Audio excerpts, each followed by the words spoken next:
नमस्कार. मी सचिन द्रवेकर आणि तुम्ही बघताय हाय नागपूर. मित्रांनो, आता नुकतीच 2 दिवसाआधी 8 तारखेला नागपूर महानगरपालिकेने एक जनसुनावणी घेतली होती. लंडन स्ट्रीट आणि सोनेगाव आमराई या दोन भागातील वृक्ष कटाई संदर्भातली. म्हणजे तिथे काही आता लंडन स्ट्रीट म्हणा किंवा सोनेगाव अमराईमध्ये, सोनेगाव अमराईमध्ये पर्टिक्युलरली त्यांना काही ड्रेनेज लाईन टाकायची आहे. आणि लंडन स्ट्रीटचा विषय तुम्हाला माहितीच आहे सगळ्यांना, की लंडन स्ट्रीटमध्ये काही डेव्हलपर्स किंवा बिल्डर्स म्हणा, त्यांनी काही प्लॉटवरील वृक्षाची कटाई करण्यासाठी आवेदन केलेलं आहे आणि त्याच्यावर नागपूर महानगरपालिकेने ऑब्जेक्शन मागितलं. आता ज्या ज्या लोकांनी ऑब्जेक्शन दिले त्यांच्यासाठी जनसुनावणी 8 तारखेला ठेवण्यात आली होती नागपूर महानगरपालिकेमध्ये, ट्री ऑफिसर म्हणजे माननीय महानगरपालिका आयुक्त यांच्या कक्षामध्ये. मित्रांनो, या सर्व संदर्भात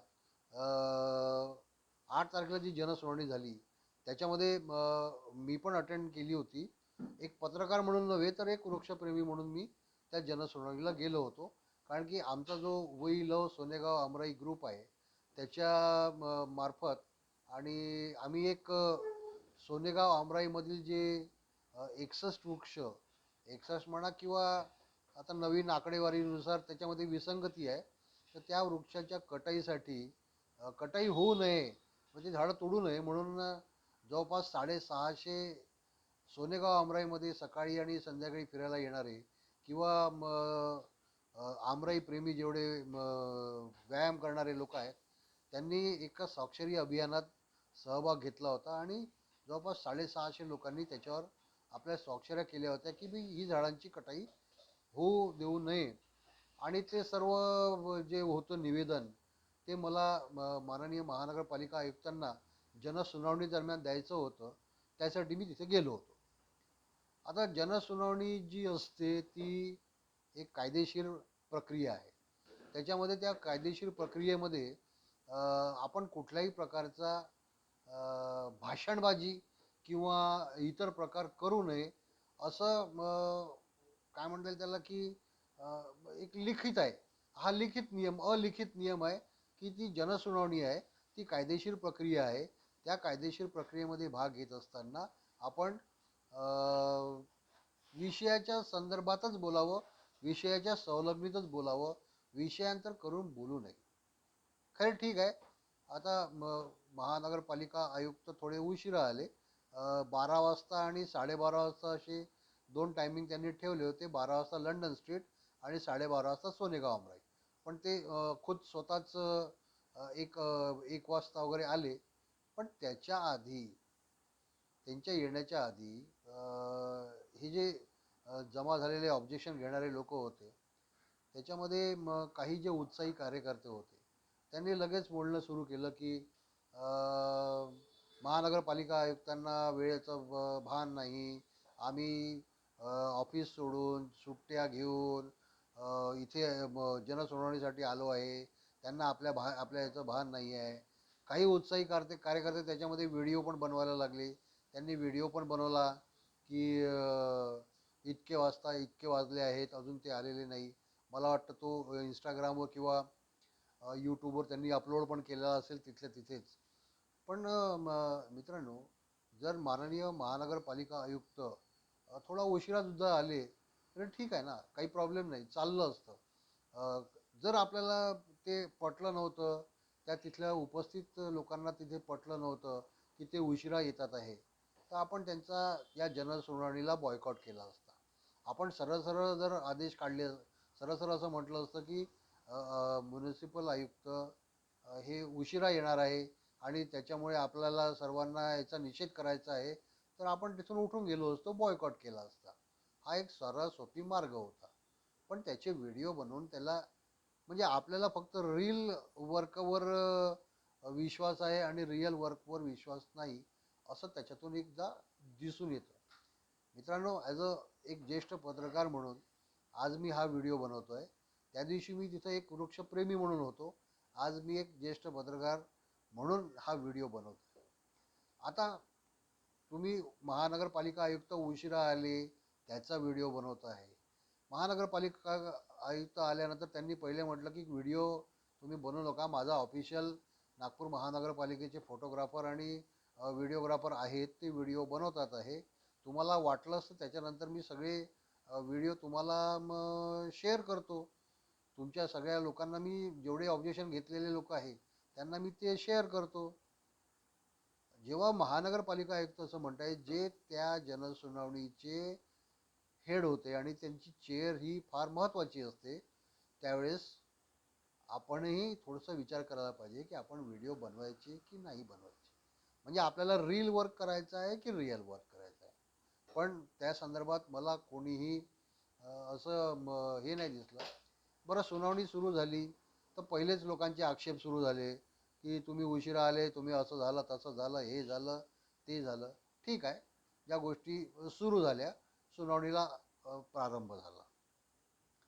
आता सुनावणीमध्ये जोपर्यंत मी तिथे बसलेलो होतो सुनावणीच्या दरम्यान, त्याच्यामध्ये मला कुठल्याही पद्धतीने लोक विषयावर बोलताना आढळलेच नाही. काही काही लोक जे होते, जे विषयाच्या व्यतिरिक्तच बोलत होते. आता उदाहरण घ्यायचं तर बघा, एक ट्री कटिंगचा विषय आला की लोक इलिगल ट्री कट करतात, आम्ही त्याची कंप्लेंट करतो आणि त्याची कंप्लेंट मग तुमचे अधिकारी त्या ज्यांनी झाड कापलेलं आहे इलिगली त्याला आमचं नाव सांगतात, मग आम्हाला फोन येतात, धमक्या येतात, असं तसं. हा एक विषय आला. दुसरा विषय असा आला, गट्टू टाईल्स जे लावलेले आहेत त्याला खोदून त्याच्यावर आपण जर वृक्षारोपण केलं तर जास्ती वृक्ष, म्हणजे आपलं जी ही गरमी आहे उन्हाळ्याची 46-47ची, तिला मारक असे वृक्षारोपण आपल्याला करता येईल.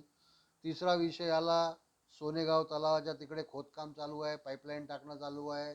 चौथा विषय आला, लक्ष्मीनगरचं ग्रीन कव्हर जे कमी होत आहे आणि त्यातल्या संदर्भात आता लंडन स्ट्रीटचे तुम्ही झाडं कापणार, तुम्ही सोनेगाव अमराचे झाडं कापणार.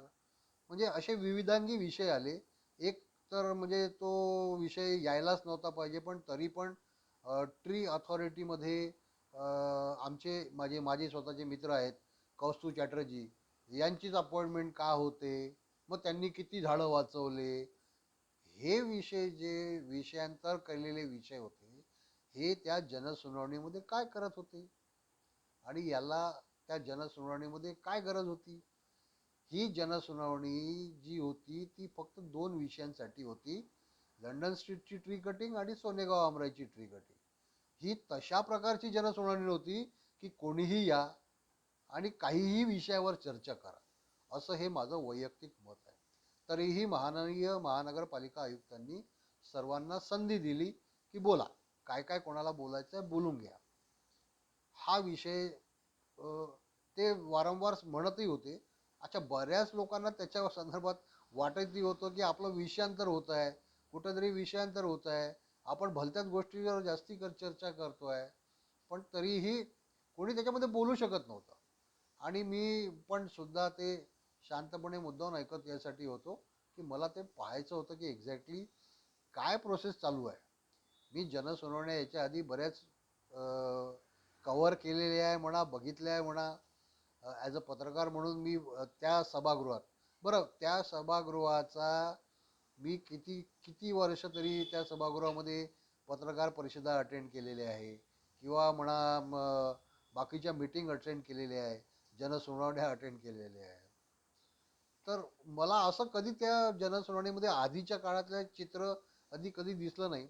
एक तर इतके लोक आले त्या जनसुनावणीमध्ये की आले आणि त्यांना बोलावण्यात आलं होतं म्हणा, लोकांनी आवाहन केलं होतं, काही लोकांनी आवाहन केलं होतं की तुम्ही या, सगळं नागपूर या आणि त्या जनसुनावणीसाठी आले आले.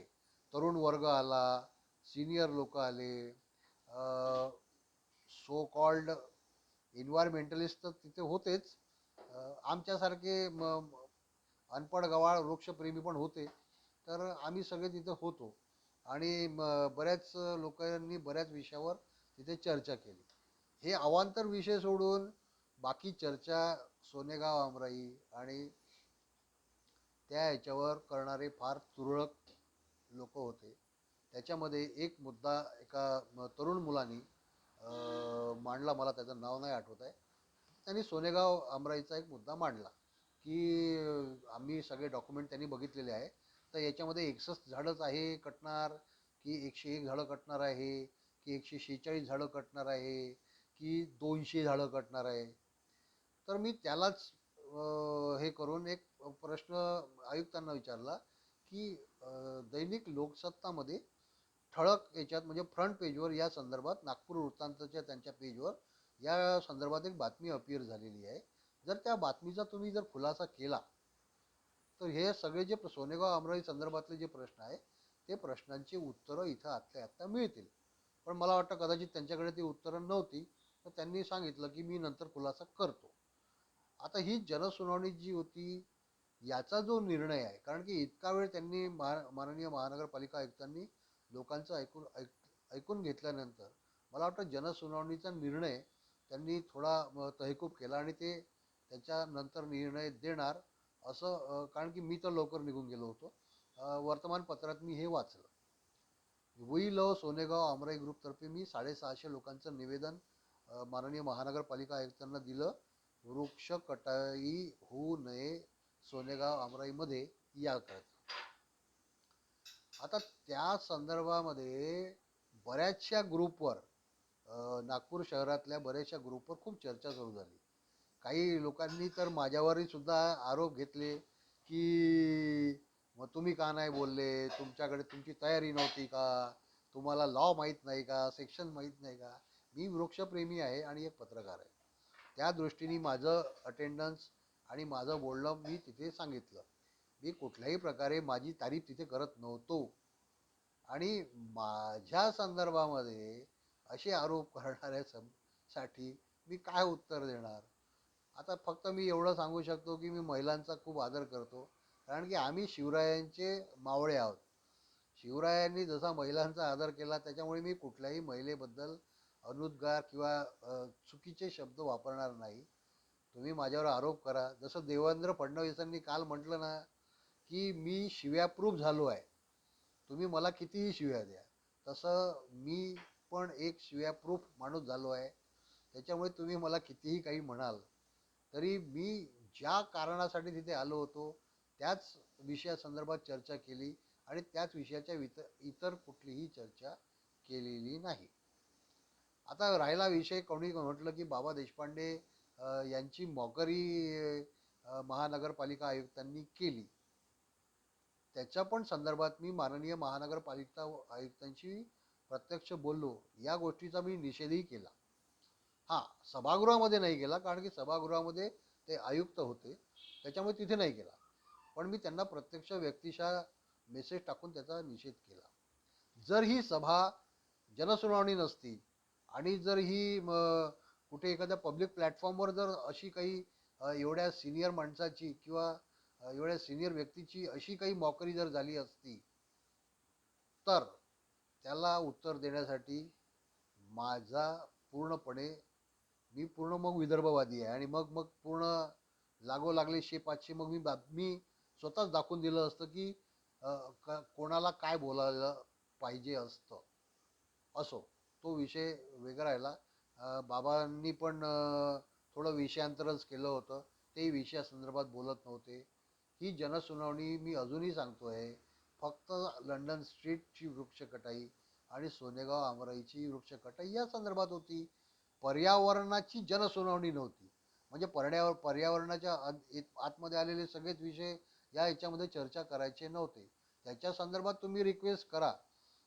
जर माननीय महानगरपालिका आयुक्तांना वाटत असेल, त्या ट्री कमिटीला वाटत असेल की बाबा पर्यावरणासंदर्भातच एक तुम्ही जनसुनावणी घ्या, तर आम्ही त्याच्यामध्ये पार्टिसिपेट करतो. मग सुरेश भट सभागृहामध्ये सभा घेतली असती.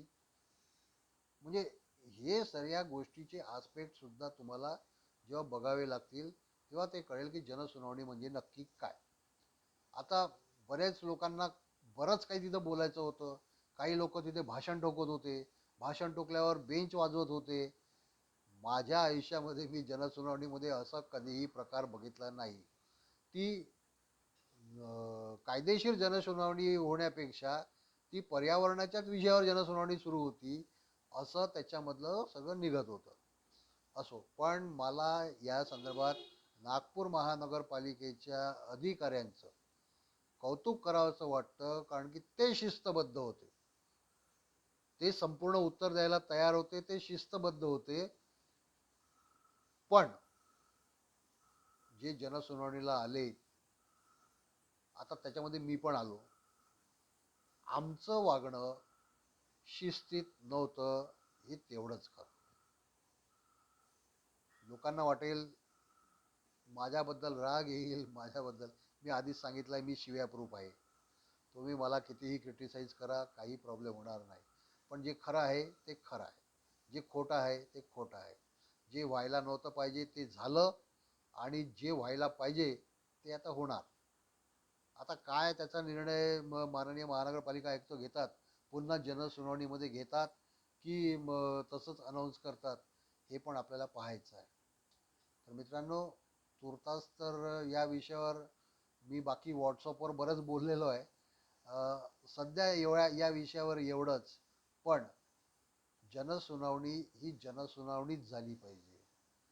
मला तर असं वाटतं की माननीय महानगरपालिका आयुक्तांनी पुढच्या जनसुनावणीमध्ये आपले जनसंपर्क अधिकारी यांना संपूर्ण हक्क दिले पाहिजे की तुम्ही तिथे बसा, तुम्ही तिथे कोऑर्डिनेट करा, ज्यांनी ज्यांनी ऑब्जेक्शन घेतलेलं आहे त्यालाच बोलू द्या.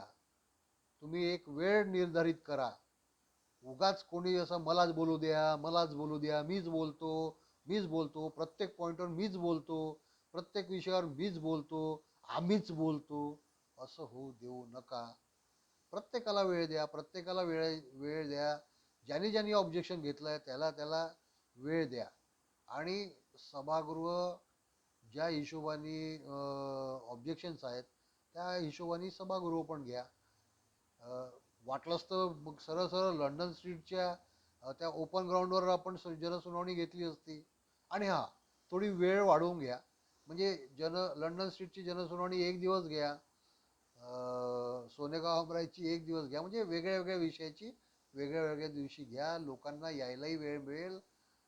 आणि हो, त्या संदर्भात एक शेवटचं काय म्हणता येईल निवेदन, की लवकरात लवकर याची सकारात्मक निर्णय घ्या, अशी आम्हा सर्व वृक्षप्रेमींची, सोनेगाव आमराईबद्दल तरी एक सकारात्मक निर्णय घ्या. काही पर्यायी मार्गाचा तुम्ही हे करू शकता का, ते करा. माझं नुकतंच या संदर्भामध्ये स्थायी समिती अध्यक्षा शिवानी दाणी यांच्याशी बोलणं झालेलं आहे. तर मी माझ्या वी लव सोनेगाव आमराई ग्रुपतर्फे या संदर्भातले सर्व अधिकार, काय निर्णय घ्यायचे आहे ते माननीय स्थायी समिती अध्यक्षा आणि त्या प्रभागातल्या नगरसेविका शिवानीताई दाणी यांच्याकडे सोपवतो. माझ्या ग्रुपतर्फे आणि माझ्यातर्फे त्या ज्या काही निर्णय घेतील तो आम्हाला मान्य असेल. एवढंच बोलून मी सोनेगाव आमराईबद्दल तरी आश्वस्त आहे की काही ना काही चांगलाच सकारात्मक निर्णय त्याच्या संदर्भात येईल. बाकी महानगरपालिका आयुक्तांवर डिपेंड आहे की आता ते बाकीच्या विषयावर काय निर्णय घेतात. तर मित्रांनो, तुर्तास एवढंच. खूप जास्ती जर बोललो असेल, चूक भूल झाली असेल तर क्षमा करा. मोठ्यांना, काही मोठे जे ऐकत आहेत त्यांना काही वाईट वाटलं असेल माझ्या बोलण्याचं तर माफ करा.